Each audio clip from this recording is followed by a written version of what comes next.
Good morning to all. നമ്മുടെ BA sociology second സെമസ്റ്ററിലെ നിങ്ങളുടെ complementary paper ആയിട്ടുള്ള ജനറൽ എക്കണോമിക്സ് ആണ് നമ്മൾ ഡിസ്കസ് ചെയ്യുന്നത്. നമ്മുടെ സെക്കൻഡ് ബ്ലോക്ക് ആണ് ഡിസ്കസ് ചെയ്യുന്നത്. നമ്മുടെ ഫസ്റ്റ് ബ്ലോക്കിൽ നമ്മൾ മൈക്രോ എക്കണോമിക്സ് ആണ് ഡിസ്കസ് ചെയ്തത്. എക്കണോമിക്സിലെ ചെറിയ യൂണിറ്റുകളെ കുറിച്ചിട്ടാണ് പഠിച്ചിട്ടുണ്ടായിരുന്നത്. എന്നാൽ ഇത് സെക്കൻഡ് ബ്ലോക്ക് എന്ന് പറയുന്നത് മാക്രോ എക്കണോമിക്സ് ആണ്.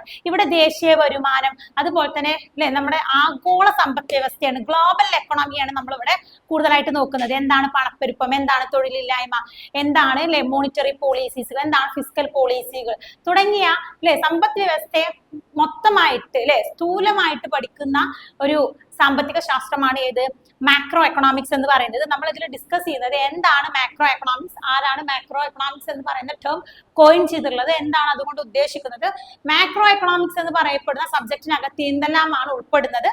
അതോടൊപ്പം തന്നെ നമ്മൾ പറയുന്നു ഇതിൽ പിന്നീട് വരുന്നത് എന്താണ് അല്ലെ വ്യത്യസ്ത വേരിയബിൾസ് വരുന്നുണ്ട്. നമ്മളെ എക്കണോമിയെ ബാധിക്കുന്ന വ്യത്യസ്ത മാക്രോ എക്കണോമിക് വേരിയബിൾസ് വരുന്നുണ്ട്.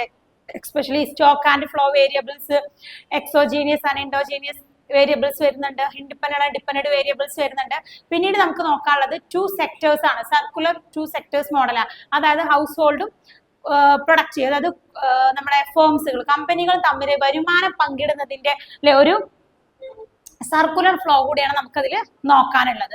സോ നമുക്ക് സ്റ്റാർട്ട് ചെയ്യാം കേട്ടോ. നമ്മുടെ ബ്ലോക്കിന്റെ പേര് ബ്ലോക്ക് സെക്കൻഡ് മാക്രോ എക്കണോമിക്സ് കേട്ടോ. വിശാല അടിസ്ഥാനം. മാക്രോ എന്ന് പറഞ്ഞു കഴിഞ്ഞാൽ അല്ലെ വലിയ തരത്തിൽ, അതായത് സമ്പദ് വ്യവസ്ഥയെ മൊത്തമായിട്ട് പഠിക്കുന്ന അല്ലെ ഒരു ഭാഗമാണ് ഏത് മാക്രോ എക്കണോമിക്സ് എന്ന് പറയുന്നത് കേട്ടോ. Unit 1 definition and scope of macro economics അല്ലെ, അതായത് നമ്മൾ സ്ഥൂല സാമ്പത്തിക ശാസ്ത്രത്തിന്റെ നിർവചനങ്ങളും അതിന്റെ വ്യാപ്തിയുമാണ് നമ്മൾ ആദ്യം നോക്കുന്നത്. നമുക്ക് ഇതിന്റെ അല്ലെ മാക്രോ എക്കണോമിക്സ് എന്നുള്ള കൺസെപ്റ്റ് നോക്കാം. The word macro comes from the Greek word macros which മീൻ എന്താണ് ലാർജ്, വലിയ എന്ന അർത്ഥം വരുന്ന ഗ്രീക്ക് പദമായിട്ടുള്ള മാക്രോസ് എന്ന് പറയുന്ന ടേമിൽ നിന്നാണ് മാക്രോ എന്ന് പറയപ്പെടുന്ന ടേം ഒറിജിൻ ചെയ്തത്. അതായത് മാക്രോ എന്ന് പറയപ്പെടുന്ന അല്ലെ ടേം ഒറിജിൻ ചെയ്തത് ഗ്രീക്ക് വേർഡ് ആയിട്ടുള്ള മാക്രോസ് എന്ന് പറയപ്പെടുന്ന വേർഡിൽ നിന്നാണ്. അതിന്റെ അർത്ഥം ലാർജ്, വലിയ എന്ന അർത്ഥം വരുന്നതാണ് കേട്ടോ. In 1933, Ragnar Frisch of Oslo University used it for the first time in a work of economic literature. Ragnar Frisch ആണ് അദ്ദേഹത്തിന്റെ അല്ലെ, അതായത് റാഗ്നർ ഫ്രിഷ് അദ്ദേഹത്തിന്റെ വർക്കിലൂടെയാണ് അദ്ദേഹം 1933 അദ്ദേഹം ഈ ഒരു മാക്രോ എന്ന് പറയപ്പെടുന്ന ഒരു ടേം ആദ്യമായിട്ട് കൊണ്ടുവന്നത്. അതിനുശേഷം പിന്നീട് John Maynard Keynes played a significant role in the development of the macro economics as a specialised field of economics.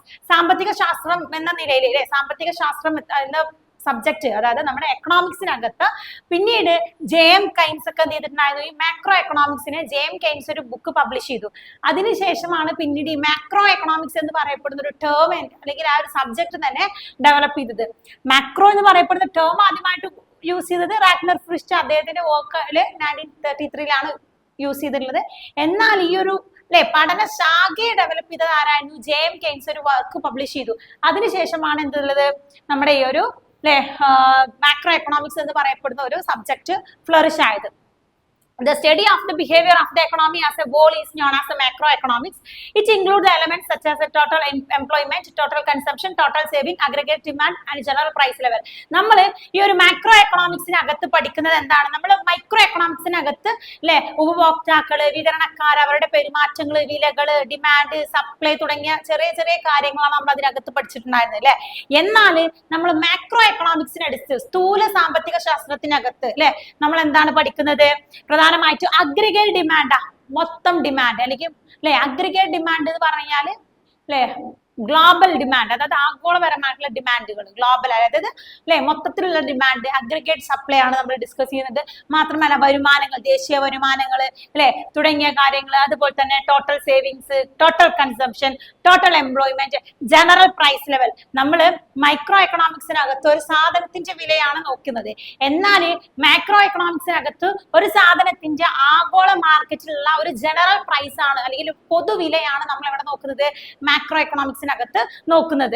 The macroeconomics entails the analysis of the general price levels as opposed to individual commodity prices, national output or income as opposed to individual firm income, and the total employment as opposed to employment in a single firm. നമുക്കറിയാം macro economics എന്ന് പറയുന്ന സബ്ജക്റ്റിൽ നമ്മൾ എന്തൊക്കെ പഠിക്കുന്നുണ്ട് അല്ലെ, ഒരു പൊതു വില സിദ്ധാന്തം നമ്മൾ വില സിദ്ധാന്തം യഥാർത്ഥത്തിൽ നമ്മൾ മൈക്രോ എക്കണോമിക്സ് അറിയപ്പെട്ട പേരെന്തായിരുന്നു അല്ലെ? പ്രധാനമായിട്ടും പ്രൈസ് തിയറി എന്നാണ് അറിയപ്പെട്ടത്. എന്നാൽ മാക്രോ എക്കണോമിക്സ് ഇൻകം ആണ് കൂടുതൽ വരുന്നത്. വരുമാനം, തൊഴില് തുടങ്ങിയ ആഗോളപരമായിട്ടുള്ള കാര്യങ്ങളാണ് നമ്മൾ മാക്രോ എക്കണോമിക്സിനകത്ത് ഡിസ്കസ് ചെയ്യുന്നത്.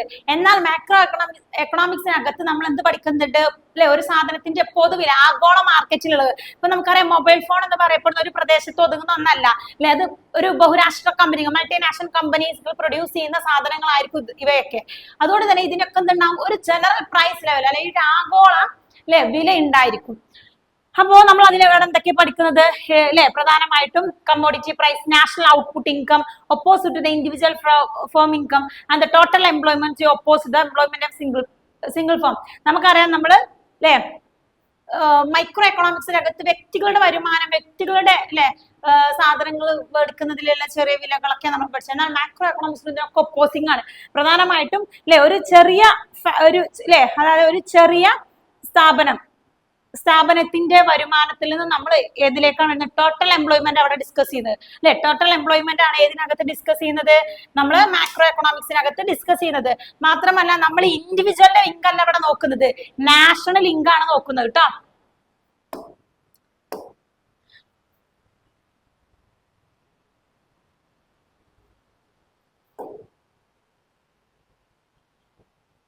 ഓക്കെ, അതായത് നമ്മൾ ഇവിടെ നോക്കുന്നത് എന്താണ്? പ്രധാനമായിട്ടും അല്ലെ ഇൻഡിവിജ്വൽ ഇൻകം നമ്മൾ നോക്കിയത് എവിടെയായിരുന്നു?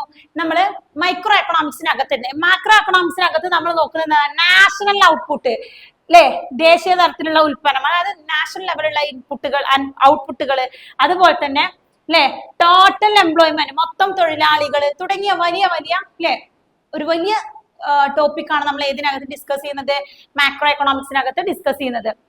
മാത്രമല്ല the key focus area of microeconomics include the business cycle, monetary fluctuations, employment, international trade, economic expansion, and determining the level of income, inflation, price level, economic growth rate, national income, gross domestic product, and the variation in unemployment are the only few examples of the phenomena in the macroeconomic analysis.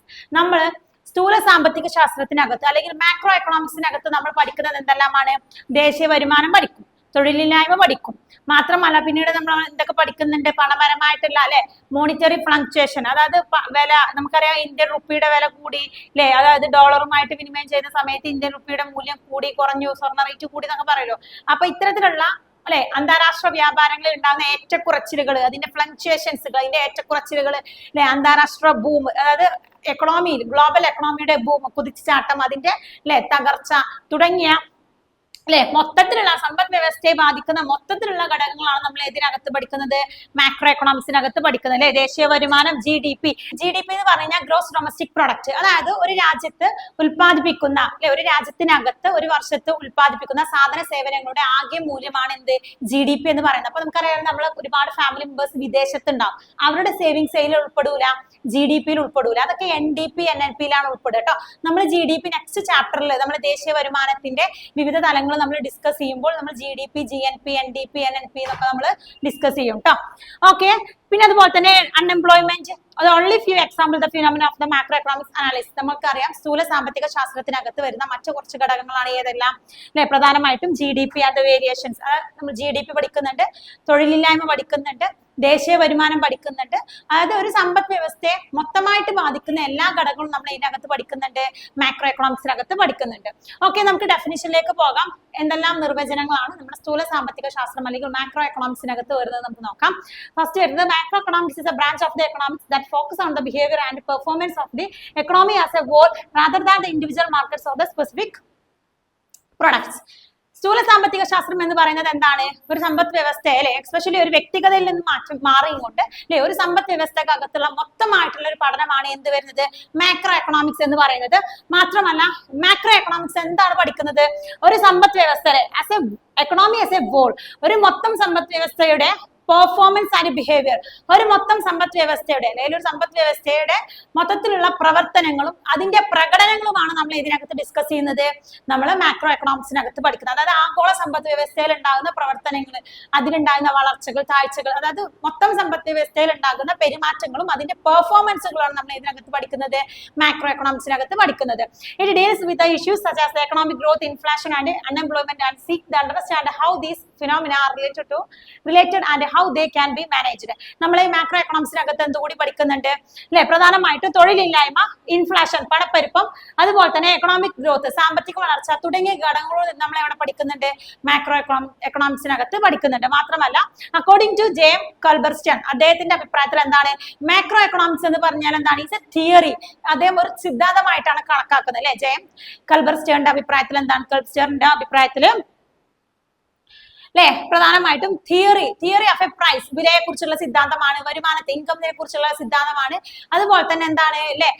മണി, പണത്തെ കുറിച്ചുള്ള സിദ്ധാന്തമാണ്. അതിന്റെ employment, തൊഴിലിനെ കുറിച്ചുള്ള സിദ്ധാന്തമാണെന്നാണ് ആര് പറയുന്നത്? J M കൾബർസ്റ്റേൺ ട്ടോ അദ്ദേഹത്തിന്റെ പറയുന്നത്. ഓക്കെ, അപ്പൊ അദ്ദേഹം പറയുന്നത് മാക്രോ എക്കണോമിക്സ് എന്ന് പറഞ്ഞാൽ it's a theory of the price, income, employment and money. പണം, തൊഴില്, വരുമാനം, അതോടൊപ്പം തന്നെ വില തുടങ്ങിയവയെ കുറിച്ചുള്ള ഒരു പൊതു സിദ്ധാന്തമാണ് സ്ഥൂല സാമ്പത്തിക ശാസ്ത്രം അല്ലെങ്കിൽ മാക്രോ എക്കണോമിക്സ് എന്നാണ് ആര് പറയുന്നത്? നമ്മുടെ ജെ എം കൾബർസ്റ്റേൺ പറയും ട്ടോ. ഇനി നമുക്ക് ഗാർഡനർ ആക്ലേയെ കുറിച്ച് പറയാം. അദ്ദേഹം പറയുന്നത് മാക്രോ എക്കണോമിക്സ് എന്ന് പറഞ്ഞാൽ എന്താണ്? It's A study of the forces of the factors that determine the level of the aggregate production, employment and the price is an economy and their rates of the change over time. അതായത് ഒരു സമ്പദ് വ്യവസ്ഥയിൽ വരുന്ന അല്ലെ, ഒരു മൊത്തം സമ്പദ് വ്യവസ്ഥയിൽ വരുന്ന വിലകളെ കുറിച്ചിട്ട്, അതിലുള്ള തൊഴിലുകളെ കുറിച്ചിട്ട്, മൊത്തം ഉൽപാദനത്തെ കുറിച്ചിട്ട്, അതിനെ സ്വാധീനിക്കുന്ന ഘടകങ്ങളെ കുറിച്ചിട്ട്, അതായത് ഒരു മൊത്തം സമ്പദ് വ്യവസ്ഥയിൽ വരുന്ന അല്ലെ ഉൽപാദനം, അഗ്രിഗേറ്റ് പ്രൊഡക്ഷൻ, മൊത്തം ഉൽപാദനം, തൊഴില്, വരുമാനം, അതായത് ഒരു മൊത്തം സമ്പദ് വ്യവസ്ഥയെ ഡിറ്റർമൈൻ ചെയ്യുന്ന അല്ലെ ഫോഴ്സ് ഓഫ് ഫാക്ടേഴ്സ്, അതായത് ഘടക ശക്തികളെല്ലാം എന്ത് ചെയ്യുന്നുണ്ട്? പഠിക്കുന്നുണ്ട്. അതായത് ഒരു സമ്പദ് വ്യവസ്ഥയെ ബാധിക്കുന്ന അല്ലെങ്കിൽ മൊത്തം സമ്പദ് വ്യവസ്ഥയെ പോസിറ്റീവ് ആയിക്കോട്ടെ നെഗറ്റീവ് ആയിക്കോട്ടെ അല്ലെ, ഇങ്ങനെ ഒരു മൊത്തം സമ്പദ് വ്യവസ്ഥയെ പോസിറ്റീവ് ആയിക്കോട്ടെ നെഗറ്റീവ് ആയിക്കോട്ടെ ഇങ്ങനെ ബാധിക്കുന്ന എല്ലാ ഡിറ്റർമിനൻസുകളെ കുറിച്ചുള്ള ഒരു പഠനമാണ് അദ്ദേഹം അല്ലെ ഗാർഡനർ ആക്ലേയുടെ അഭിപ്രായത്തിൽ മാക്രോ എക്കണോമിക്സ് എന്ന് പറയുന്നത്. ഇനി നമുക്ക് എൻ ഗ്രിഗറി മാൻക്യൂവിന്റെ അഭിപ്രായത്തിൽ നോക്കാം. അദ്ദേഹത്തിന്റെ വർക്കാണ് the principle of macro economics എന്ന് പറയുന്ന അദ്ദേഹത്തിന്റെ വർക്കിലൂടെ അദ്ദേഹം എന്താണ് പറയുന്നത്? Macro economics is concerned with the behavior of the economy as a whole, including the interaction between the different sectors of the economy such as the household, business and governments എന്നാണ് പറയുന്നത്. N Gregory മാൻക്യൂവിന്റെ അഭിപ്രായത്തിൽ എന്താണ് അദ്ദേഹത്തിന്റെ work, അദ്ദേഹത്തിന്റെ principle of macro economics എന്ന് പറയുന്ന അദ്ദേഹത്തിന്റെ വർക്കിലൂടെ അദ്ദേഹം പറഞ്ഞത് സ്ഥൂല സാമ്പത്തിക ശാസ്ത്രം is a concern with the behavior of the economy as a whole. അതായത് സ്ഥൂല സാമ്പത്തിക ശാസ്ത്രം എന്ന് പറയുന്നത് ഒരു മൊത്തം സമ്പദ് വ്യവസ്ഥയുടെ പെരുമാറ്റങ്ങളെ കുറിച്ചിട്ടുള്ള പഠനമാണ് എന്ത്? മാക്രോ എക്കണോമിക്സ് എന്നാണ് എൻ ഗ്രിഗറി മാൻക്യൂ പറയുന്നത്. മാത്രമല്ല അതിൽ അദ്ദേഹം പറയുന്നത് including the interaction between the different sectors of the economy, സമ്പദ് വ്യവസ്ഥയിലെ വിവിധ മേഖലകൾ തമ്മിലുള്ള ബന്ധങ്ങളൊക്കെ ഇതിനകത്ത് വരുന്നുണ്ട്, മാക്രോ എക്കണോമിക്സിനകത്ത് പഠിക്കുന്നുണ്ട്. മാത്രമല്ല such as the house hold, business and ഗവൺമെന്റിന്റെ പോളിസികൾ, ബിസിനസ്സിൽ ഉണ്ടാകുന്ന ഏറ്റക്കുറച്ചിലുകൾ, ഹൗസ് ഹോൾഡ് എങ്ങനെ ഒരു മൊത്തം സമ്പദ് വ്യവസ്ഥയെ എങ്ങനെയാണ് സ്വാധീനിക്കുന്നത് തുടങ്ങിയ ഒരു മൊത്തം സമ്പദ് വ്യവസ്ഥയുടെ പെരുമാറ്റം സ്വാധീനിക്കുന്ന ഘടകങ്ങളെ മൊത്തത്തിലുള്ള ഒരു പഠനമാണ് മാക്രോ എക്കണോമിക്സ് എന്നാണ് ആര് പറയുന്നത്? എൻ ഗ്രിഗറി മാൻക്യൂ പറയുന്നത് കേട്ടോ. ഇനി നമുക്ക് സ്കോപ്പ് ഓഫ് മാക്രോ എക്കണോമിക്സ് നോക്കാം. മാക്രോ എക്കണോമിക്സ് അല്ലെങ്കിൽ സ്ഥൂല സാമ്പത്തിക ശാസ്ത്രത്തിന്റെ സ്കോപ്പ്, വ്യാപ്തി എന്താണെന്നുള്ളത് നോക്കാം. The scope of macroeconomics is a broad and includes a wide range of the topic related to the behavior and performance of the economy as a whole. അതായത് സ്ഥൂല സാമ്പത്തിക ശാസ്ത്രം എന്ന് പറയുന്നത് എന്താണ്? അതിന്റെ സെൻസ്, അതായത് നമുക്കറിയാം ഒരു മൊത്തം സമ്പദ് വ്യവസ്ഥയെ കുറിച്ചിട്ട് പറയുന്നതുകൊണ്ട് അല്ലെങ്കിൽ ഒരു മൊത്തം സമ്പദ് വ്യവസ്ഥയെ കുറിച്ച് പ്രതിപാദിക്കുന്നത് കൊണ്ട് തന്നെ അതിനെ നമുക്ക് എങ്ങനെ പറയാം? വിശാല അടിസ്ഥാനത്തിലുള്ള പഠനം എന്ന് പറയാൻ കഴിയും. മാത്രമല്ല അല്ലെ wide range of the topic related to the behavior and performance of the economy as a whole. ഒരു മൊത്തം സമ്പദ് വ്യവസ്ഥയുടെ പ്രകടനങ്ങളും പെരുമാറ്റങ്ങളെയും മൊത്തത്തിൽ പഠിക്കുന്നത് കൊണ്ട് തന്നെ അതൊരു വിശാല അടിസ്ഥാനത്തിലുള്ള ഒരു ബ്രോഡർ സെൻസ് പഠനമാണ് ഇവിടെ നടക്കുന്നത്, മാക്രോ എക്കണോമിക്സിനകത്ത് നടക്കുന്നത്. Macro economics is study of the factors that influence the economic growth and the development such as the productivity, investment and technological progress. They also analyze the causes and the consequences of the inflation, unemployment and other macroeconomic problems. സ്ഥൂല സാമ്പത്തിക ശാസ്ത്രത്തിനകത്ത് വരുന്ന പ്രശ്നങ്ങൾ, അതുപോലെ തന്നെ തൊഴിലില്ലായ്മ, പണപ്പെരുപ്പം, അതുമൂലം ഉണ്ടാകുന്ന അതിന്റെ കാരണങ്ങൾ, പണപ്പെരുപ്പവും തൊഴിലില്ലായ്മയൊക്കെ വന്നു കഴിഞ്ഞാൽ അതിന്റെ പ്രത്യാഘാതങ്ങൾ, അതുപോലെ തന്നെ നമ്മുടെ സാങ്കേതികപരമായിട്ടുള്ള പുരോഗതികള്, നിക്ഷേപങ്ങള്, പ്രൊഡക്ടിവിറ്റി തുടങ്ങിയ സാമ്പത്തിക മേഖലയുടെ വളർച്ചയെ അനുകൂലിക്കുന്ന എല്ലാ ഘടകങ്ങളെയും കുറിച്ച് പഠിക്കുന്ന ഒരു പഠനമാണെന്നാണ് അപ്പി പറയുന്നത് അല്ലെ. അതാണ് അതിന്റെ ഒരു സ്കോപ്പായിട്ട് പറയുന്നത്. അതൊരു സമ്പദ് വ്യവസ്ഥയുടെ എല്ലാ ഭാഗങ്ങളെയും കുറിച്ചുള്ള പഠനമാണ് യഥാർത്ഥത്തിൽ മാക്രോ എക്കണോമിക്സ്. അതുകൊണ്ട് തന്നെ അതൊരു വിശാല അടിസ്ഥാനത്തിലുള്ള ഒരു ബ്രോഡർ സെൻസ് സ്കോപ്പ് അതിനുണ്ട് എന്ന് പറയുന്നു. In addition, macroeconomics examine the role of the government policies in the stabilizing economy and promoting sustainable growth such as the monetary policy and the fiscal policy. പണനയത്തിലൂടെയും ധനനയത്തിലൂടെയൊക്കെ ഗവൺമെന്റ് നടത്തുന്ന നയങ്ങളൊക്കെ എങ്ങനെയാണ് അല്ലെ നമ്മുടെ സാമ്പത്തിക മേഖലയെ എങ്ങനെ ബാധിക്കുന്നു എന്നുള്ളതൊക്കെ നമ്മൾ ഇതിനകത്ത് ഡിസ്കസ് ചെയ്യുന്നുണ്ട്. നമ്മുടെ ഈ ഒരു മാക്രോ എക്കണോമിക്സിനകത്ത് ഡിസ്കസ് ചെയ്യുന്നുണ്ട്. മാത്രമല്ല നമുക്കറിയാം മാക്രോ എക്കണോമിക്സിനകത്ത് നമ്മൾ എന്തൊക്കെ പഠിക്കുന്നുണ്ട്? Future performance of the economy അല്ലെ, സമ്പദ് വ്യവസ്ഥയുടെ ഭാവിയിലേക്കുള്ള അതിന്റെ പ്രിപ്പറേഷൻസ്, അതായത് ഫ്യൂച്ചറിൽ നമുക്കറിയാം നമ്മളെപ്പോഴും ഇപ്പോഴത്തെ കാര്യങ്ങൾ നോക്കിയിട്ടല്ല എപ്പോഴും എന്ത് ചെയ്യുക, പ്രൊഡ്യൂസ് ചെയ്യുക അല്ലെ, ഭാവിയിലേക്കുള്ള കാര്യം നോക്കിയിട്ട്. അതുകൊണ്ട് തന്നെ സാമ്പത്തിക വളർച്ച, ഭാവിയിലേക്കുള്ള സാമ്പത്തിക വളർച്ച നോക്കിക്കൊണ്ടുള്ള പ്രൊഡക്ഷൻസ്, അതുപോലെ തന്നെ evaluate the impact the different policies choice of the economic outcomes, അതായത് സാമ്പത്തിക മേഖലയിലുള്ള വിവിധ പോളിസികൾ എങ്ങനെ ബാധിക്കും എന്നൊക്കെ നമ്മൾ ഇവിടെ പഠിക്കും, മാക്രോ എക്കണോമിക്സിനകത്ത് പഠിക്കും.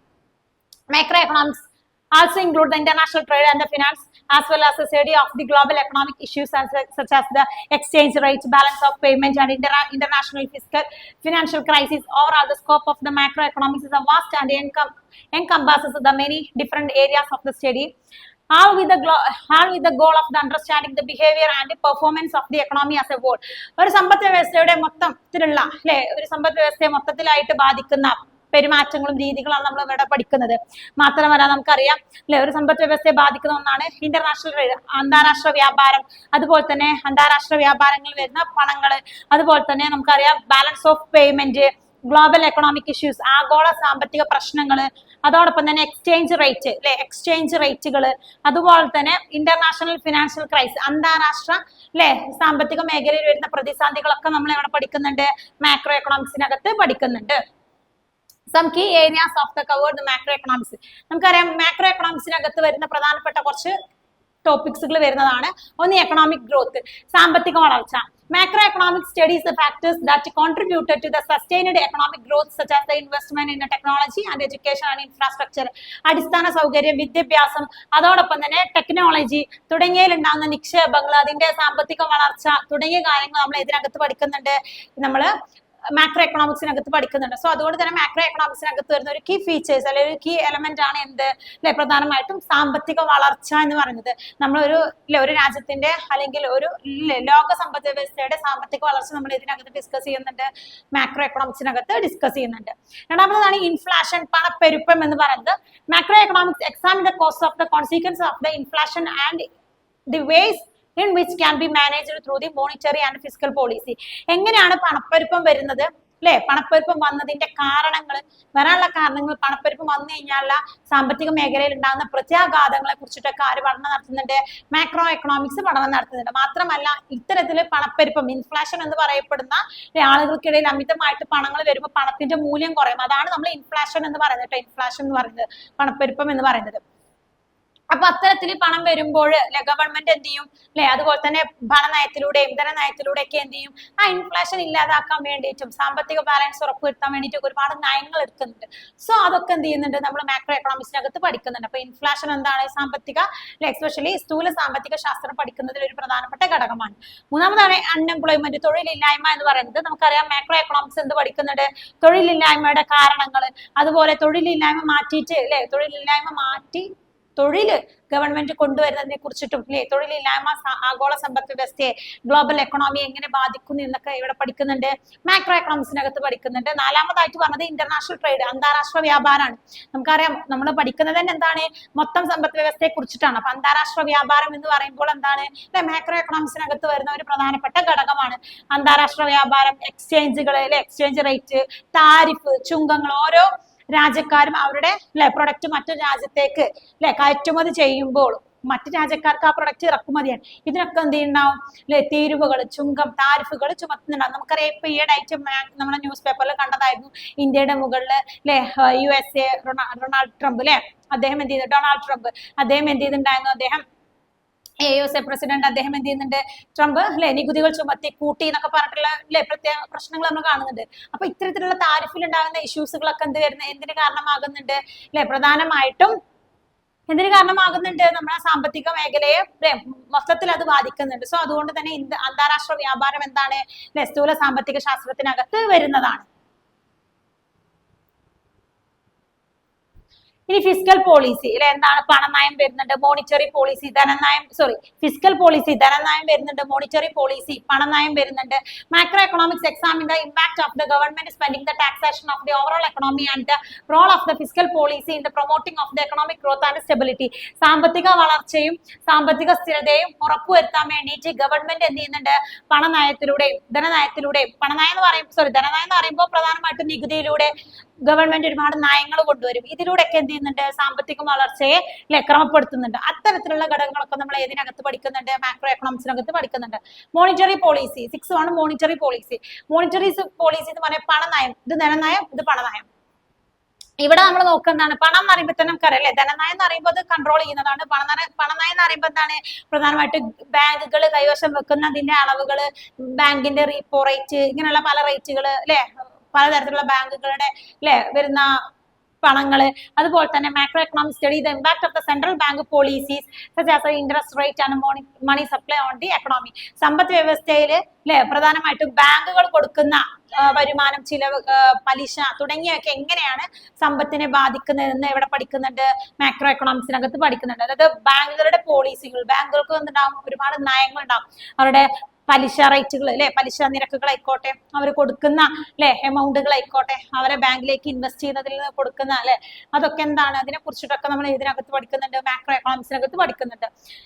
Macroeconomic models. Macroeconomics models uses the various models such as to study the behavior of the economy, such as the aggregate demand and supply model and Phillips curve and ISLM model. അല്ലെ തുടങ്ങിയ സാമ്പത്തിക മേഖലയിൽ, ആഗോള സാമ്പത്തികയിൽ മൊത്തം സമ്പദ് വ്യവസ്ഥയെ ബാധിക്കുന്ന അല്ലെ അഗ്രിഗേറ്റ് ഡിമാൻഡ്, സപ്ലൈ, മൊത്തം ഡിമാൻഡ്, മൊത്തം സപ്ലൈ, ഫിലിപ്സ് കർവ് അല്ലെ, അതുപോലെ തന്നെ ISLM മോഡൽ തുടങ്ങിയ കാര്യങ്ങളൊക്കെ നമ്മൾ ഇതിനകത്ത് പഠിക്കുന്നുണ്ട്, മാക്രോ എക്കണോമിക്കിനകത്ത് പഠിക്കുന്നുണ്ട്.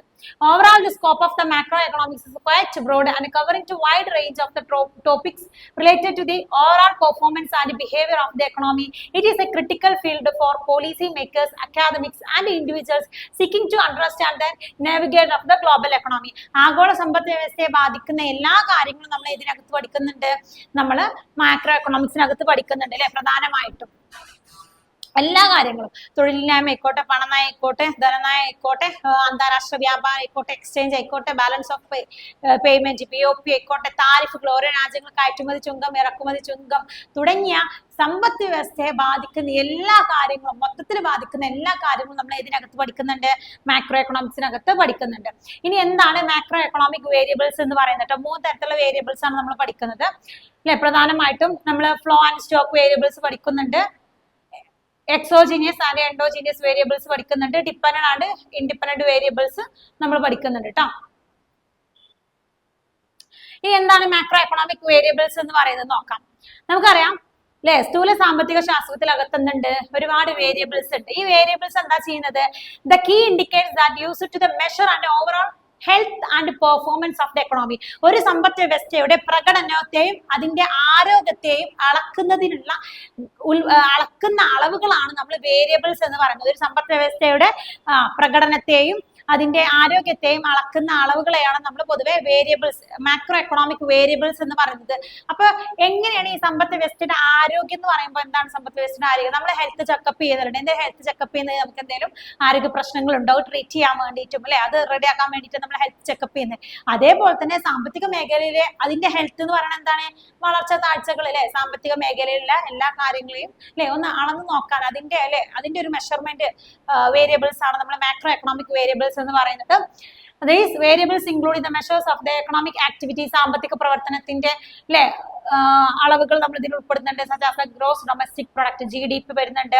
Total value of the all goods and services product in the country all are given period usually okay. GDP എന്താണെന്നാ പറയുന്നത് കേട്ടോ. അതായത് ഒരു രാജ്യത്ത് നമ്മൾ നേരത്തെ പറഞ്ഞു, ഒരു രാജ്യത്തിനകത്ത് ഒരു വർഷത്തിനകത്ത് ഒരു രാജ്യത്ത് ഉത്പാദിപ്പിക്കുന്ന സാധന സേവനങ്ങളുടെ മൊത്തം മൂല്യമാണ് എന്ത് GDP എന്ന് പറഞ്ഞത്. രാജ്യത്തിനകത്ത് ഉത്പാദിപ്പിക്കുന്ന കേട്ടോ, വിദേശത്ത് ഉത്പാദിപ്പിക്കുന്ന പണം ഇതിൽ ഉൾപ്പെടുന്നില്ല. തുടങ്ങിയ GDP ആഗോള സമ്പദ് വ്യവസ്ഥയുടെ എല്ലാ കാര്യങ്ങളൊക്കെ നമ്മൾ ഇതിനകത്ത് പഠിക്കുന്നുണ്ട്. അതുപോലെ തന്നെ സാമ്പത്തിക പ്രവർത്തനങ്ങൾ GDP തുടങ്ങിയൊക്കെ അളക്കാൻ വേണ്ടി ഉപയോഗിക്കുന്ന വേരിയബിൾസിനെയാണ് നമ്മൾ മാക്രോ എക്കണോമിക് വേരിയബിൾസ് എന്ന് പറയുന്നത്. മൊത്തം സമ്പദ് വ്യവസ്ഥയുടെ ആരോഗ്യവും മൊത്തം സമ്പദ് വ്യവസ്ഥ എങ്ങനെയാണ് പ്രകടനം അതിന്റെ പ്രവർത്തനങ്ങൾ എങ്ങനെയാണ് അത് താഴ്ചയാണോ ഉയർച്ചയാണോ സാമ്പത്തിക വളർച്ചയാണോ സാമ്പത്തിക തകർച്ചയാണോ എന്നൊക്കെ അറിയാൻ വേണ്ടിയിട്ടുള്ള ഒരു മെഷർമെന്റ് ആണ് നമ്മൾ മാക്രോ എക്കണോമിക് വേരിയബിൾസ് എന്ന് പറയുന്നത്. Other important macroeconomic variables include inflation, പണപ്പെരുപ്പം, അതുപോലത്തെ measures rate of the which price and rising, വില കൂടുന്ന സമയത്ത് വിലക്കയറ്റമുള്ള സമയത്ത് ഉണ്ടാകുന്ന മെഷേഴ്സുകൾ, അതുപോലെ തന്നെ അൺഎംപ്ലോയ്മെന്റ് തൊഴിലില്ലായ്മ ഉണ്ടാകുന്ന സമയത്ത് ഉണ്ടാകുന്ന സാമ്പത്തിക വളർച്ചയുടെ പ്രകടനങ്ങൾ എങ്ങനെയായിരിക്കും, വില കൂടുമ്പോൾ ഉണ്ടാകുന്ന സാമ്പത്തിക വളർച്ചയുടെ പ്രകടനങ്ങൾ എങ്ങനെയായിരിക്കും, അതുപോലെ തന്നെ labour force especially measure the percentage of the labour force that is out of the work തൊഴിലെടുക്കുന്ന സമയത്തുള്ള ലേബർ ഫോഴ്സിന്റെ മെഷേഴ്സ് അതിനെ അളക്കുന്നുണ്ട്. മാത്രമല്ല ആൻഡ് ബാലൻസ് ഓഫ് ട്രേഡ് നമുക്കറിയാം വ്യാപാരങ്ങളുടെ ബാലൻസിന് സന്തുലിതനത്തെ നമ്മൾ എന്ത് ചെയ്യുന്നുണ്ട് അതിനെ അളക്കുന്നുണ്ട്.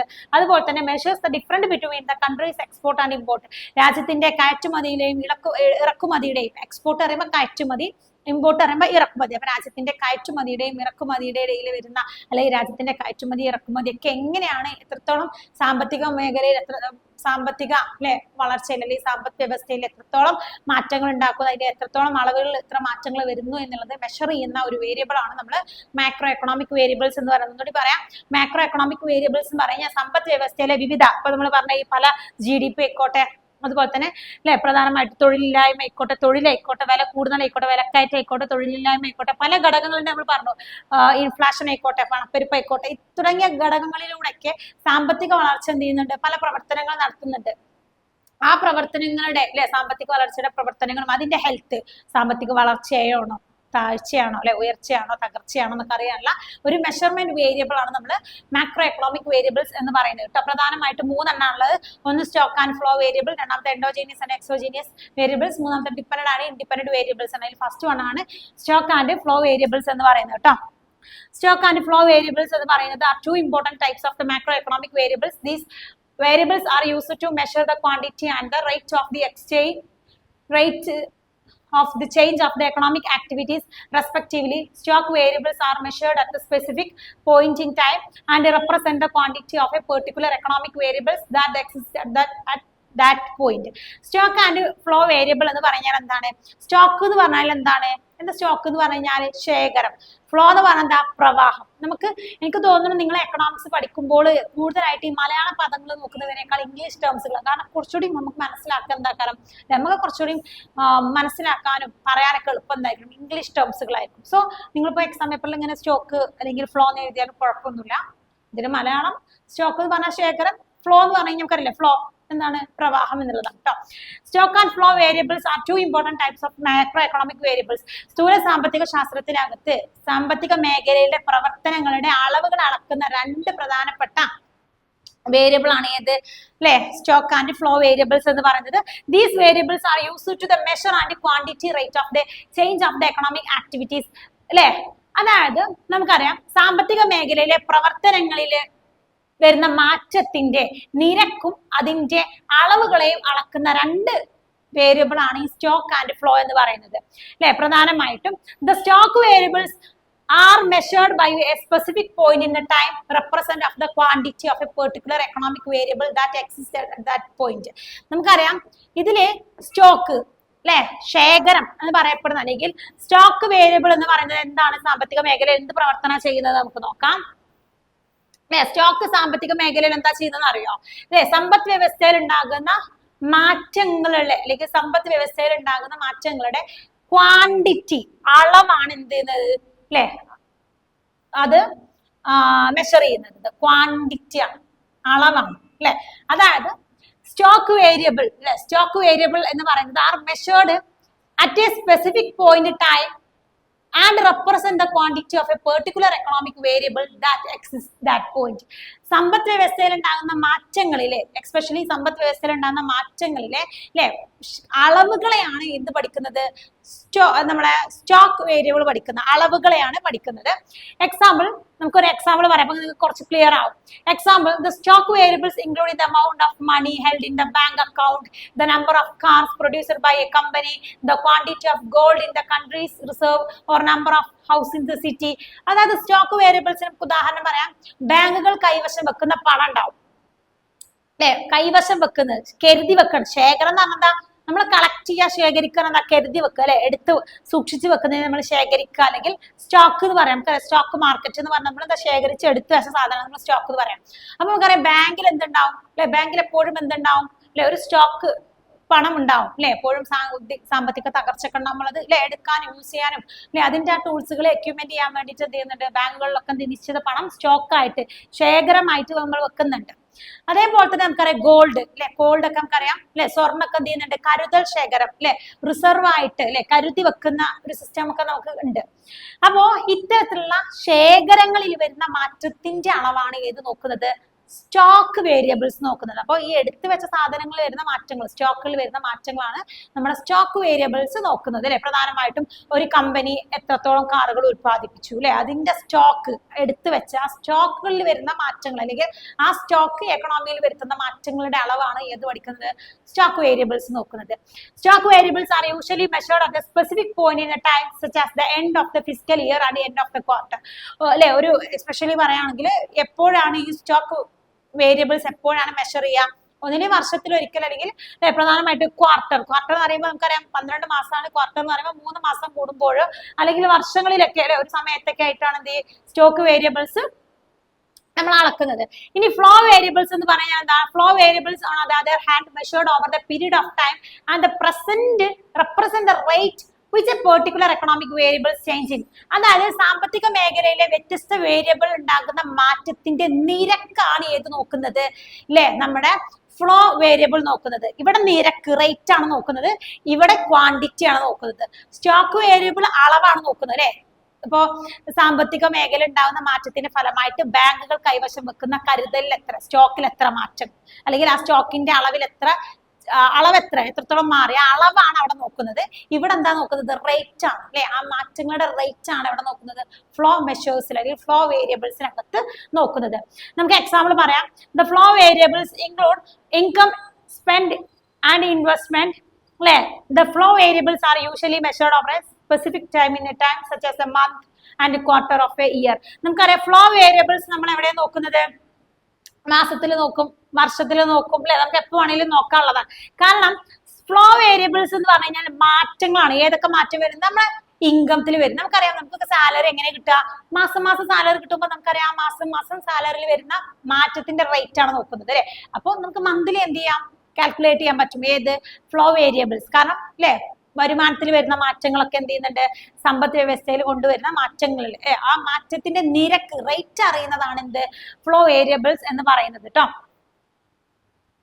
അതായത് measured over a period of A time, ഒരു നിശ്ചിത സമയത്തിനകത്ത് എന്ത് ചെയ്യാണ് the present rate of the which particular economic variable changing, സാമ്പത്തിക മേഖല ഉണ്ടാകുന്ന വേരിയബിളുടെ ഫലമായിട്ടുണ്ടാകുന്ന മാറ്റത്തിന്റെ നിരക്കിനെയാണ് ഫ്ലോ വേരിയബിൾസ് പഠിക്കുന്നത്. ഇവിടെ മാറ്റത്തിന്റെ അളവാണ് ഏത് പഠിക്കുന്നത്, സ്റ്റോക്ക് വേരിയബിൾസ് പഠിക്കുന്നത് കേട്ടോ. ഓക്കെ, നമുക്കിത് നോക്കാം. ഇനി മാക്രോ എക്കണോമിക്സ് ഒരു മാക്രോ എക്കണോമിക്സിനകത്ത് stock variables and flow variables are often used together analyse the economic phenomena. For example, the stock of money in an economy measured at the specific point in a time can be used to determine the flow of a money in an economy, അതായത് measured over a period of time. നമുക്ക് നോക്കാം. Macro economics എന്ന് പറഞ്ഞു കഴിഞ്ഞാൽ പഠനത്തിനകത്ത് നമുക്കറിയാം stock വേരിയബിൾസും flow വേരിയബിൾസും എന്ത് ചെയ്യുന്നുണ്ട്, പലപ്പോഴും ഒരുമിച്ചും പ്രവർത്തിക്കാറുണ്ട്. നമുക്കറിയാം സ്റ്റോക്ക് സാധാരണ അല്ലെ സാധനങ്ങൾ, അതായത് സമ്പദ് വ്യവസ്ഥയിൽ ഉണ്ടാകുന്ന കരുതൽ ഉണ്ടാകുന്ന മാറ്റങ്ങളുടെ അളവാണ് നോക്കുന്നത്, ക്വാണ്ടിറ്റി അല്ലെ അതിന്റെ അളവിൽ എത്ര മാറ്റം ഉണ്ടെന്നാണ് നോക്കുന്നത്. ഫ്ലോ എന്ന് പറഞ്ഞാൽ നമ്മുടെ വരുമാനം കൊണ്ടൊക്കെ ഉണ്ടാകുന്ന സാമ്പത്തികപരമായിട്ടുള്ള സമ്പദ് വ്യവസ്ഥയിൽ ഉണ്ടാകുന്ന മാറ്റത്തിന്റെ നിരക്ക് റേറ്റ് ആണ് അവിടെ നോക്കുന്നത്. എന്നാൽ ചില കേസുകൾ ഇവർ ഒരുമിച്ച് എന്ത് ചെയ്യുന്നുണ്ട്, റേറ്റും ക്വാണ്ടിറ്റിയും ചെക്ക് ചെയ്യുന്ന ചില സന്ദർഭങ്ങൾ ഉണ്ടാകുന്നുണ്ട്. നമുക്ക് എക്സാമ്പിൾ പറയാം.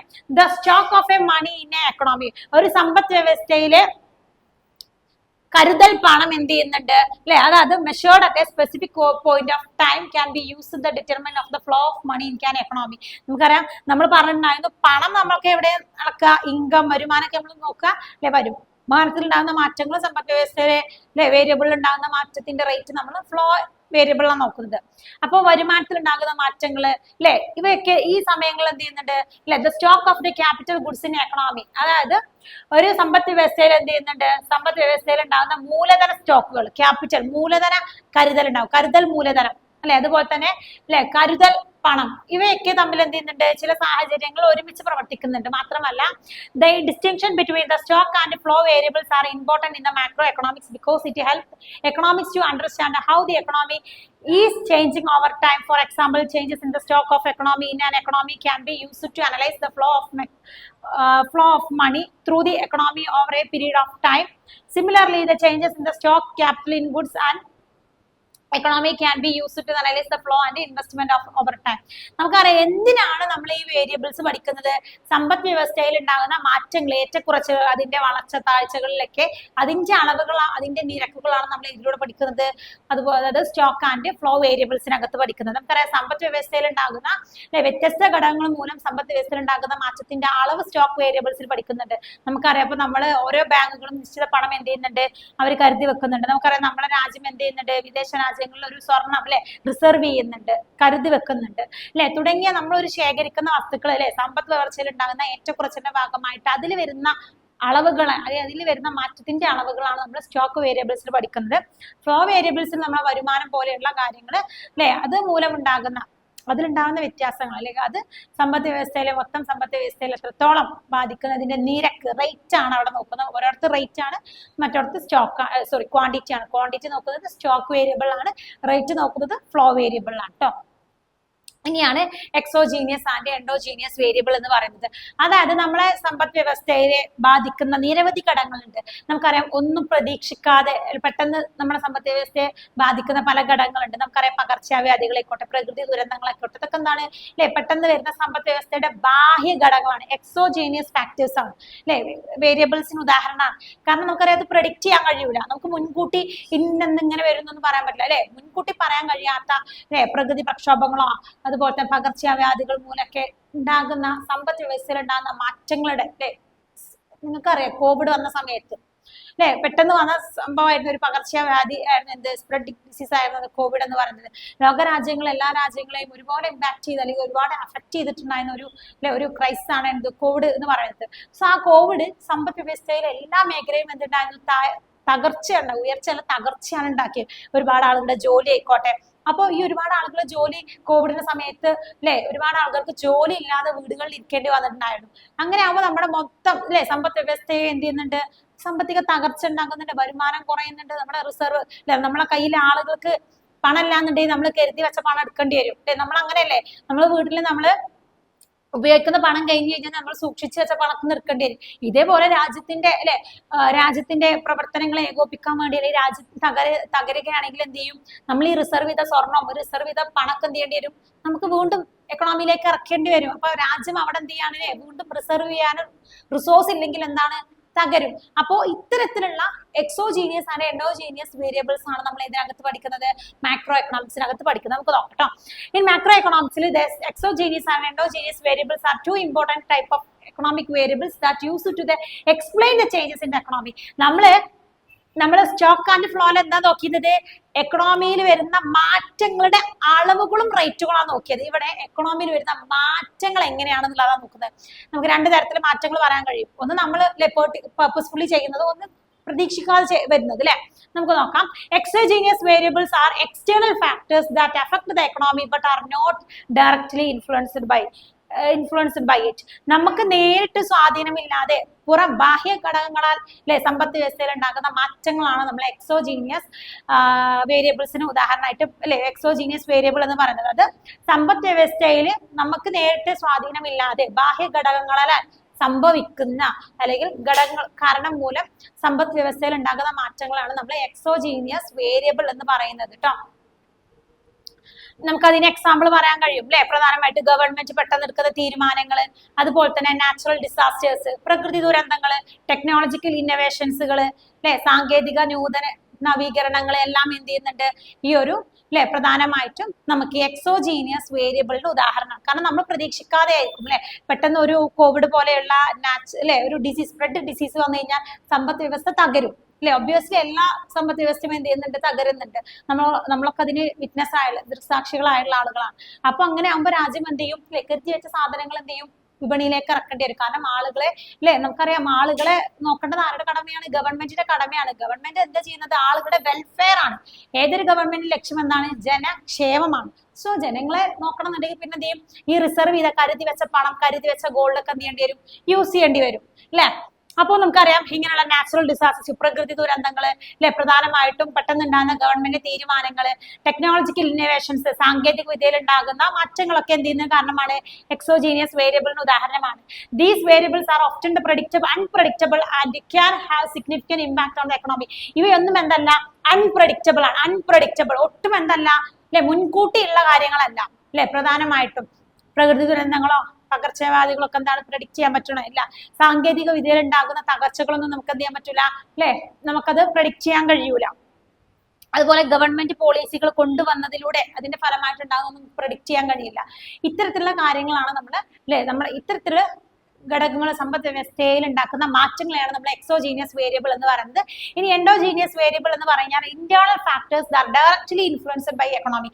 സമ്പദ് വ്യവസ്ഥയിൽ നേരിട്ട് സ്വാധീനം മൂലം അല്ലെ, സമ്പദ് വ്യവസ്ഥയിലെ നേരിട്ട സ്വാധീനം മൂലം സമ്പദ് വ്യവസ്ഥയിൽ ഉണ്ടാക്കുന്ന മാറ്റങ്ങളെയാണ് നമ്മൾ ഇൻഡിജീനിയസ് അല്ലെങ്കിൽ എൻഡോജീനിയസ് വേരിയബിൾ എന്ന് പറയുന്നത്. ഇപ്പൊ എക്സാമ്പിൾ നമുക്ക് പറയാൻ കഴിയും അല്ലെ, പ്രധാനമായിട്ടും എൻഡോജീനിയസ് ഉദാഹരണം പറയാൻ പറ്റും. ഉപഭോഗം, നിക്ഷേപം, ഉൽപാദനം, വില, കൂലി അല്ലെ, വേജ്, വരുമാനം, ഇൻട്രസ്റ്റ്, ഇതൊക്കെ നമുക്കറിയാം. ഇതൊക്കെ നമ്മൾ അല്ലെ ഒരാളുടെ കീഴിൽ പണിയെടുക്കണമെന്നുണ്ടെങ്കിൽ എത്ര പൈസ കിട്ടും എന്നുള്ളത് നമുക്ക് പ്രഡിക്റ്റ് ആണ്, നമുക്ക് നേരിട്ട് അറിയണേ അല്ലെ.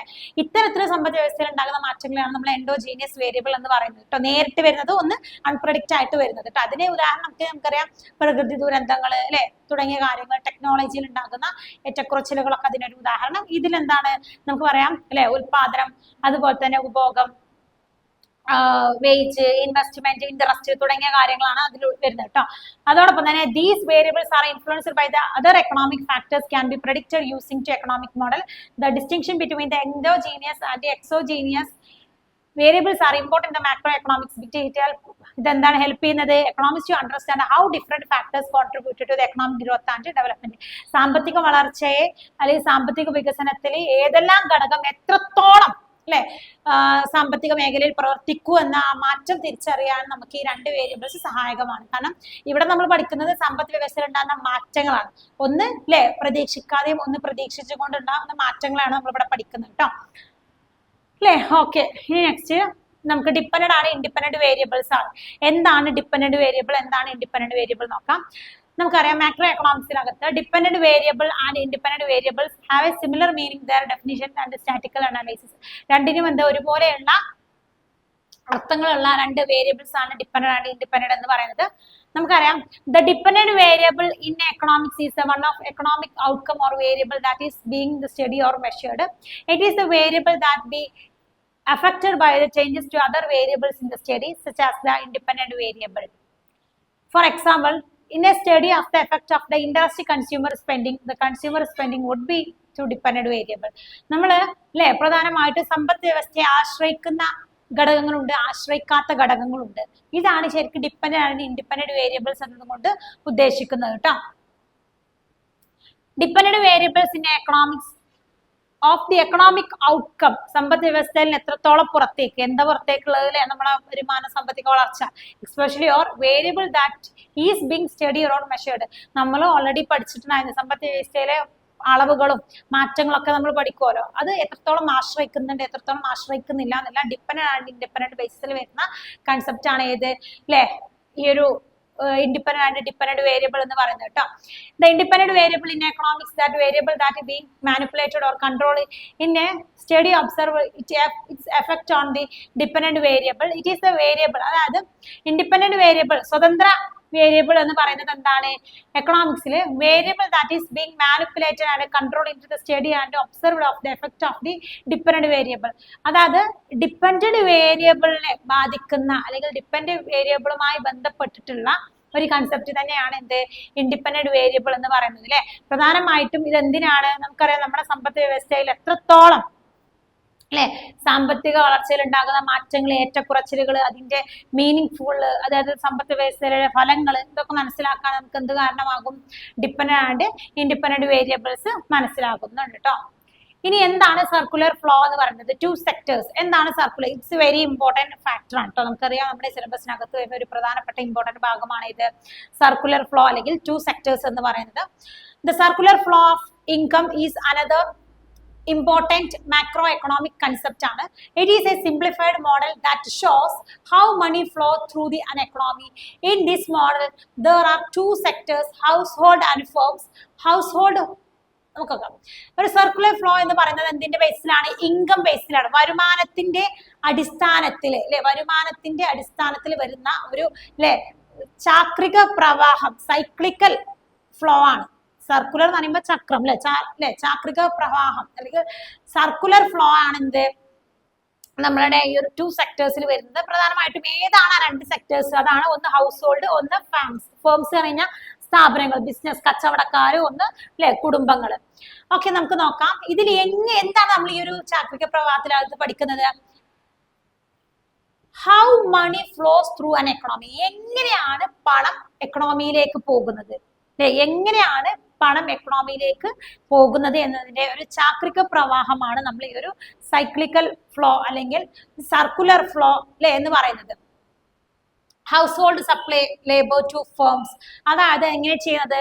കുടുംബക്കാർ എന്ത് ചെയ്യും? അല്ലെങ്കിൽ വീട് അല്ലെ, നമ്മളെ പോലെയുള്ള കുടുംബം അല്ലെ, നമ്മൾ അതിനെ ഹൗസ് ഹോൾഡ് കുടുംബം എന്ത് ചെയ്യുന്നുണ്ട്?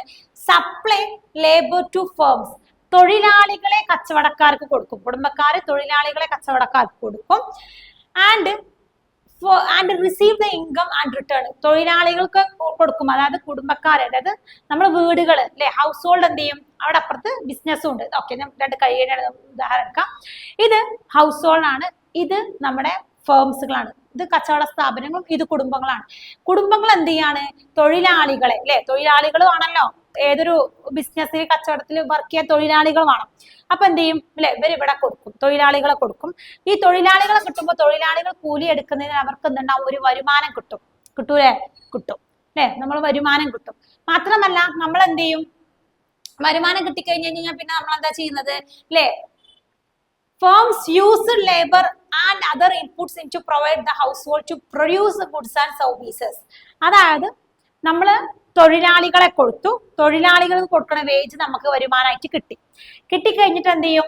തൊഴിലാളികൾ ഉൽപ്പാദിപ്പിച്ച ഉൽപ്പന്നം മേടിക്കാൻ നമ്മൾ എന്ത് ചെയ്യും? വീണ്ടും പൈസ കൊടുക്കും അല്ലെ, നമ്മൾ വീണ്ടും പൈസ കൊടുക്കൂലേ, വീണ്ടും ഇൻകം കൊടുക്കും. അതിൽ നിന്ന് നമുക്ക് എന്ത് കിട്ടും?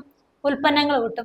അപ്പോ വരുമാനം എന്ത് ചെയ്യുന്നുണ്ട് അല്ലെ, ഒരു സർക്കുലർ രീതിയിൽ ഇവിടെ എന്ത് ചെയ്യുന്നുണ്ട്? പ്രവർത്തിക്കുന്നുണ്ട്. തൊഴിലാളികളെ വീടുകളിലെ ഗൃഹം ഹൗസ് ഹോൾഡിൽ നിന്ന് തൊഴിലാളികളെ കമ്പനിയിലേക്ക് പോകുന്നു, കമ്പനിയിൽ നിന്ന് തൊഴിലാളികൾക്ക് വരുമാനം വീടുകളിലേക്ക് കിട്ടുന്നു. ആ വരുമാനം കൊടുത്തിട്ട് എന്ത് ചെയ്യുന്നുണ്ട്? ഉൽപ്പന്നങ്ങൾ മേടിക്കുന്നു. ആ പൈസക്കനുസരിച്ചുള്ള ഉൽപ്പാദനം വിപണിയിലേക്ക് എത്തിക്കുന്നു. അപ്പൊ ഒരു സൈക്ലിക്കൽ ഫ്ലോ ആണ് എവിടെ കിടക്കുന്നത്, അല്ലെങ്കിൽ ഒരു സർക്കുലർ ഫ്ലോ ആണ് എവിടെ കിടക്കുന്നത് അല്ലെ, പ്രധാനമായിട്ടും കുടുംബത്തിനും അതുപോലെ തന്നെ നമ്മൾ എക്കണോമിയിൽ കിടക്കുന്നത് കേട്ടോ. കുടുംബത്തിൽ വരുമ്പോൾ നമ്മളെ കുടുംബത്തിലും, അതായത് നമ്മൾ ഹൗസ് ഹോൾഡ് ആൻഡ് ഫേംസ്, സ്ഥാപനങ്ങളിലും വീടുകളിലും കേട്ടോ. ഇതിന്റെ അടിസ്ഥാനത്തിലാണ് നമ്മൾ എക്കണോമിയിലെ ഇൻകം എങ്ങനെയാണ് അല്ലെ മൂവ് ചെയ്യുന്നത് നമ്മൾ നോക്കുന്നത്. മാത്രമല്ല provide the household to produce goods and services which are sold in the market അല്ലെ, ആ വിപണിയിലേക്ക് വിൽക്കും. The income received by the household and used to purchase of the goods or services complete the circular flow of income. അതായത് നമ്മൾ പറഞ്ഞു കുടുംബം, house hold, വീണ്ടും പറയുന്നു ഇത് ഹൗസ് ഹോൾഡ്, ഇത് നമ്മുടെ ഫേംസുകൾ, സ്ഥാപനം. അപ്പൊ ഇവർക്ക് തൊഴിലാളികളുമാണല്ലോ, നമുക്ക് കൂലിയും വേണം. അപ്പൊ കൂലി കിട്ടണം, നമ്മൾ പണിയെടുക്കണം. അപ്പൊ എന്ത് ചെയ്യും അല്ലെ, വീടിന്ന് എന്ത് ചെയ്യും? ആളുകൾ ബിസിനസ് കച്ചവടങ്ങളിലേക്ക് പോയി തൊഴിലെടുക്കും. അപ്പോൾ അല്ലെ നമ്മൾ വരുമാനത്തിന് വേണ്ടിയിട്ട് അങ്ങോട്ട് പോയി ഇവര് അല്ലെ പണിയെടുത്തതിനുള്ള കൂലി എന്ത് ചെയ്യും? കൊടുക്കും. അപ്പൊ ആ കൂലി എവിടേക്കാ വരുന്നത്? വീടുകളിലേക്ക് എത്തുന്നു അല്ലെ. നമ്മൾ പണി കിട്ടിയതിന്റെ കൂലി വീടുകളിലേക്ക് എത്തും. കാരണം വീടുകളിൽ നിന്ന് തൊഴിലാളികളല്ലേ കച്ചവടക്കാരില്ലേ, കച്ചവട സ്ഥാപനങ്ങൾ വർക്ക് ചെയ്യുന്നത്. അപ്പൊ ഈ വരുമാനം കിട്ടി. ഇപ്പൊ നമ്മൾ ജോലി എടുത്തിന് അങ്ങോട്ട് പോയി വരുമാനം, നമുക്ക് ജോലി ചെയ്ത വരുമാനം വീടുകളിലേക്ക് കിട്ടിക്കഴിഞ്ഞോണ്ട് കാര്യമുണ്ടോ? വരുമാനം എന്തിനാ? ജീവിക്കാൻ സാധനം വേണ്ടേ? അപ്പൊ നമ്മൾ എന്ത് ചെയ്യും? വീണ്ടും അല്ലെ കച്ചവടം അല്ലെ ബിസിനസ്, കച്ചവടക്കാരെ അല്ലെ ബിസിനസ് അല്ലെ മാർക്കറ്റിനെ ഡിപ്പെൻഡ് ചെയ്യും. പണിയെടുത്ത പൈസ വീണ്ടും മാർക്കറ്റിലേക്ക് പോകും. ആ മാർക്കറ്റിൽ എന്ത് കിട്ടും? നമുക്ക് സാധന സേവനങ്ങൾ കിട്ടും അല്ലെ. അപ്പോ അല്ലെ പണം എന്ത് ചെയ്യാണ്? വീണ്ടും നമ്മൾ എന്ത് ചെയ്യും? വരുമാനത്തിന് വേണ്ടിയിട്ട് ജോലി എടുക്കും അല്ലെ. അത് വരുമാനം കിട്ടും. ആ വരുമാനം ഉപയോഗിച്ച് സാധനങ്ങൾ മേടിക്കും, സാധനങ്ങൾ കിട്ടും, വീണ്ടും അല്ലെ. ഇതിങ്ങനെ സൈക്ലിക്കൽ ആയിട്ട് തുടരുന്നതോടെ നമ്മൾ ഇതിന്റെ സർക്കുലർ ഫ്ലോ എന്ന് പറയുന്നത് കേട്ടോ. ഇമ്പോർട്ടന്റ് ആണ്. ഇനി നമുക്ക് ഇതിന്റെ ഒരു ചിത്രം നമുക്ക് നോക്കാം കേട്ടോ. നമ്മുടെ ഹൗസ് ഹോൾഡ് ബിസിനസ് ഫേംസ് നമുക്കറിയാം. നമ്മൾ എന്ത് ചെയ്യുന്നുണ്ട്? പ്രധാനമായിട്ട് ഫസ്റ്റ് ഫ്ലോ എന്താണ്? ഫാക്ടർ മാർക്കറ്റ് എന്നാണ്. ഫസ്റ്റ് ഫ്ലോക്ക് പറയുന്ന പേരാണ് ഫാക്ടർ മാർക്കറ്റ്. ഇതിൽ ചിത്രത്തിൽ ചെറിയൊരു വ്യത്യാസങ്ങൾ ഉണ്ട് കേട്ടോ. ഓക്കെ, ബട്ട് കൺസെപ്റ്റ് ഒന്നാണ്. അത് രണ്ട് ചിത്രങ്ങളായതുകൊണ്ടാണ് കൺസെപ്റ്റ് പറയാം.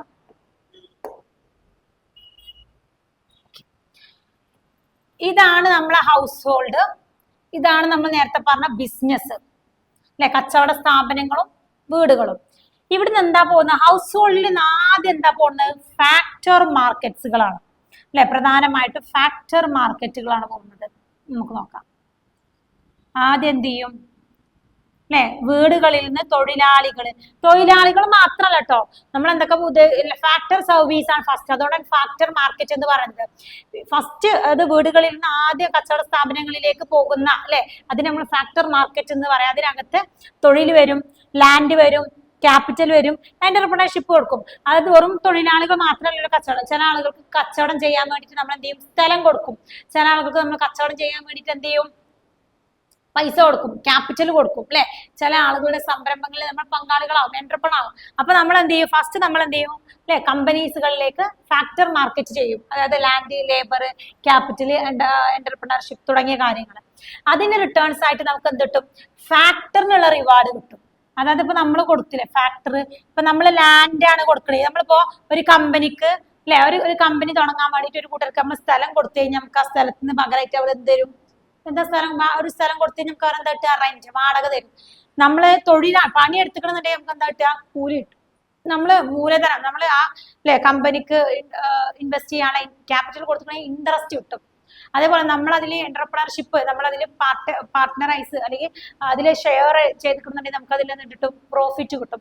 അപ്പൊ നമ്മൾ ആദ്യം കൊടുത്ത സാധനങ്ങൾക്കൊക്കെ ഉള്ള റിവാർഡുകളാണ് രണ്ടാമത്തതാണ് ഫാക്ടർ റിവാർഡ് എന്ന് പറയുന്നത് കേട്ടോ. അപ്പൊ ഒന്നുകൂടി പറയാം.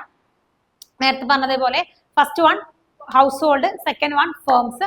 നമ്മൾ എന്ത് ചെയ്യും? ഫസ്റ്റ് വൺ നമ്മൾ ലേബർ, ലാൻഡ്, ക്യാപിറ്റൽ, എന്റർപ്രണർഷിപ്പ് തുടങ്ങിയ ഫാക്ടേഴ്സ് മാർക്കറ്റ് അല്ലെങ്കിൽ ഫാക്ടേഴ്സ് മാർക്കറ്റ് ആണ് ആദ്യം വരുന്നത്. നമ്മൾ തൊഴിലാളികളെ കൊടുക്കും, ലാൻഡ് കൊടുക്കും, ഒരു കച്ചവടക്കാരന് ലാൻഡ് കൊടുക്കും, അതുപോലെ തന്നെ നമ്മൾ മൂലധനം കൊടുക്കും, തുടങ്ങാൻ കുറച്ച് പൈസ, കുറച്ച് ആസ്തി, ക്യാപിറ്റൽ കൊടുക്കും, അതുപോലെ നമ്മൾ ഷെയർ ചെയ്യും അല്ലെ, തുടങ്ങിയത്. ഇതിന് ബദലായിട്ടുള്ള റിട്ടേൺസ് ആണ് സെക്കൻഡ് വൺ. അതാണ് ഫാക്ടർ റിവാർഡ്സ് അല്ലെങ്കിൽ റിവാർഡ് ഫാക്ടേഴ്സ് എന്ന് പറയുന്നത്.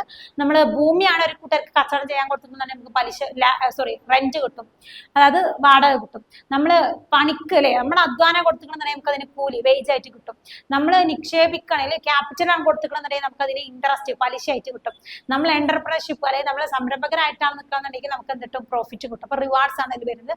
തേർഡ് വൺ എന്ത് ചെയ്തു? ഇപ്പൊ ആളുകൾക്ക് അപ്പൊ വീടുകളിലേക്ക് എന്ത് കിട്ടി? കൊടുത്തതിനൊക്കെ ഉള്ളത് കിട്ടി. ഇനി മൂന്നാമത് എന്ത് ചെയ്യും? സാധനങ്ങളും സേവനങ്ങളും കിട്ടാൻ വേണ്ടിയിട്ട് എന്ത് ചെയ്യും? കുടുംബം expenditure of the goods and service, അതായത് സാധനങ്ങളും സേവനങ്ങളും കിട്ടാൻ വേണ്ടിയിട്ട് ഇപ്പൊ നമ്മൾ കൊടുത്തതിന് ബദലായിട്ട് കിട്ടിയ പണം അല്ലെ, അതിൽ നിന്ന് എന്ത് ചെയ്യും? ആ പണം തന്നെ ഉപയോഗിച്ചിട്ട് നമ്മൾ എന്ത് ചെയ്യും? ആ മാർക്കറ്റിനെ ഡിപ്പെൻഡ് ചെയ്യും. എങ്ങനെ? സാധനം മേടിക്കണം. ഈ സാധനം പൈസ കിട്ടിയപ്പോ ഇവിടെ പൈസ കിട്ടിയതിൽ നിന്ന് ഇവർ എന്ത് ചെയ്യും? സാധനങ്ങൾ ഇവിടേക്ക് എത്തിക്കും, വീണ്ടും പണത്തിന്. ഇതെങ്ങനെ ഒരു സൈക്ലിക്കൽ പ്രോസസ് ആയിട്ട് പോകുന്നു എന്നാണ് പറയുന്നത്. ഇനി ഈ ചിത്രം സെയിം തന്നെയാണ്, അത് ഫ്ലോയില് മാറിയെന്ന് മാത്രമേ ഉള്ളൂ. ഫസ്റ്റ് വൺ നമുക്ക് നോക്കാം. ഓക്കെ, ഇവിടെ ഫസ്റ്റ് വണ് ഇൻഡിവിജ്വൽസ്. ഇവിടെ നമ്മൾ ഹൗസ് ഹോൾഡ് എന്നാ പറഞ്ഞത്, വീട്. ഇവിടെ വ്യക്തികൾ, കുടുംബം, എങ്ങനെയാണെങ്കിലും നിങ്ങൾക്ക് എടുക്കട്ടോ. ഇവിടെ ഹൗസ് ഇൻഡിവിജ്വൽ ആണ് എടുത്തിട്ടുള്ളത്. ഫസ്റ്റ് വരുന്നത് എന്താണ്? ലേബർ. അതായത് ലേബർ എന്ന് പറയുമ്പോൾ എന്താണ് അല്ലെ, കച്ചവടക്കാർക്ക് തൊഴിൽ. ഒരു വ്യക്തി അദ്ദേഹത്തിന്റെ അധ്വാനം ഒരു ബിസിനസിന് വേണ്ടിയിട്ട് മാറ്റിവെച്ചു.